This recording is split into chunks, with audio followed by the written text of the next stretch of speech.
സാധാരണ സ്ക്രീനിൽ projector use ചെയ്യുന്നത് എങ്ങനെയാണ് കാണുന്നത് ആ സെയിം ടെക്നിക്ക് തന്നെയാണ്.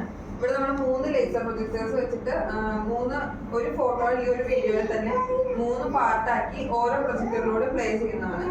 നമ്മുടെ ഭൂമിയുടെ അല്ലെങ്കിൽ പ്ലാന്റ്സിന്റെ ഒക്കെ കാണിക്കുമ്പോൾ കുറച്ചുകൂടി റിയലിസ്റ്റിക് ആയിട്ട് 3D ആയിട്ട് കാണാൻ വേണ്ടിയിട്ടാണ് സ്പിയർ ഷേപ്പ് സ്ക്രീൻ യൂസ് ചെയ്യുന്നത്.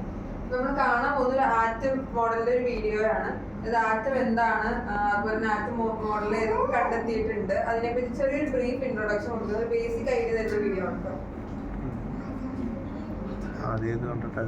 പ്യൂരിഫൈ സ്പിയർവേഴ്സിലേക്ക് എല്ലാവർക്കും സ്വാഗതം.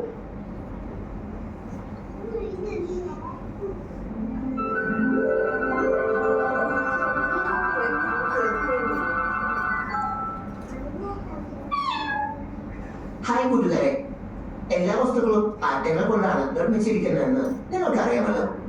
എന്നാൽ എന്താണ് ആറ്റത്തിന്റെ രൂപം? ഓരോ കണ്ടെത്തലുകൾക്ക് അടിസ്ഥാനമായി പല കാലഘട്ടങ്ങളിൽ ശാസ്ത്രജ്ഞർ വിവിധ മോഡലുകൾ മുന്നോട്ട് വച്ചിട്ടുണ്ട്. അതിലെ ചില പ്രധാന മോഡലുകൾ നമുക്ക് പരിചയപ്പെടാം. കൂടുതൽ വിഭജിക്കാൻ കഴിയാത്ത പദാർത്ഥങ്ങളാണ് ആറ്റമെന്ന്, അത് വച്ചിട്ടാണ് മറ്റെല്ലാ പദാർത്ഥങ്ങളും നിർമ്മിച്ചിരിക്കുന്നത് എന്നുള്ള ആശയം ശാസ്ത്രീയമായി മുന്നോട്ട് വയ്ക്കുന്നത് 1708 ജോൺ ഡാൾട്ടൺ എന്ന ശാസ്ത്രജ്ഞനാണ്. ആ മോഡലിൽ ആറ്റത്തിന് ഒരു ഗോളാകൃതി മാത്രമാണ് ഉണ്ടായിരുന്നത്. 1897 ജെ തോംസൺ കാഥോഡ് പരീക്ഷണത്തിലൂടെ ഇലക്ട്രോണുകളെ കണ്ടെത്തുകയും 1898 ആറ്റത്തിന് പുതിയ രൂപം മുന്നോട്ട് വയ്ക്കുകയും ചെയ്തു. പോസിറ്റീവ് ചാർജുള്ള ഗോളാകൃതിയിലുള്ള ആറ്റത്തിൽ പല ഭാഗത്തായി നെഗറ്റീവ് ചാർജുള്ള ഇലക്ട്രോണുകൾ ചിതറിക്കിടക്കും. ഇതാണ് ജെ തോംസൺ മുന്നോട്ട് വെച്ച പ്ലം പുഡിംഗ് മോഡൽ. പിന്നീട് 1903 നഗവോക്ക എന്ന ജാപ്പനീസ് ശാസ്ത്രജ്ഞൻ സാറ്റൻ ആറ്റം മോഡൽ മുന്നോട്ട് വെച്ചു. ഭാരമേറിയ പോസിറ്റീവ് ചാർജുള്ള വലിയൊരു ഗോളത്തിന് ചുറ്റും ശനിയുടെ വലയുന്ന പോലെ ഇലക്ട്രോണുകൾ ചുറ്റിക്കൊണ്ടിരിക്കുന്നു. ഏണസ്റ്റ് റുദർഫോർഡ് എന്ന ശാസ്ത്രജ്ഞൻ ആൽഫ സ്കാറ്ററിംഗ് പരീക്ഷണം വഴി ആറ്റത്തിനുള്ളിൽ ഭൂരിഭാഗം വരുന്ന മാസും എല്ലാ പോസിറ്റീവ് ചാർജും ന്യൂക്ലിയസ് എന്ന് വിളിക്കുന്ന വളരെ ചെറിയൊരു സ്ഥലത്ത് കേന്ദ്രീകരിച്ചിരിക്കുന്നതായി കണ്ടെത്തി. നെഗറ്റീവ് ചാർജുള്ള ഇലക്ട്രോണുകൾ ന്യൂക്ലിയസിന് ചുറ്റും അതിവേഗത്തിൽ ചുറ്റുന്നു. 1911 ഈ മോഡൽ മുന്നോട്ട് വയ്ക്കുന്നത്.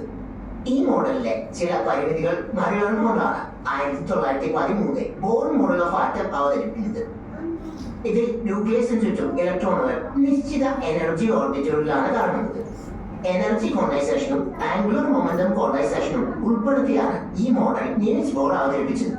നിലവിൽ നമ്മൾ ഷ്രോഡിഞ്ചർ ഇക്വേഷൻ അടിസ്ഥാനത്തിൽ നിർമ്മിക്കപ്പെട്ട ക്വാണ്ടം മോഡലാണ് ഉപയോഗിക്കുന്നത്. ഇത് ന്യൂക്ലിയസിന് ചുറ്റും ഇലക്ട്രോണുകൾക്ക് കൃത്യമായ ഭ്രമണപഥമില്ല. ഇലക്ട്രോണുകൾ ഉണ്ടാകാൻ സാധ്യതയുള്ള പ്രദേശങ്ങൾ മാത്രമാണ് രേഖപ്പെടുത്തുന്നത്. അവയുടെ പ്രോബബിലിറ്റി ഡെൻസിറ്റിയെ നമ്മൾ S, P, D, F മുതലായ ഓർബിറ്റലുകളിലായി ചിത്രീകരിക്കുന്നു. 1926 ഈ മോഡൽ ആവിഷ്കരിക്കുന്നത്. അപ്പോൾ ശരി കൂട്ടുകാരെ, പിന്നെ കാണാം.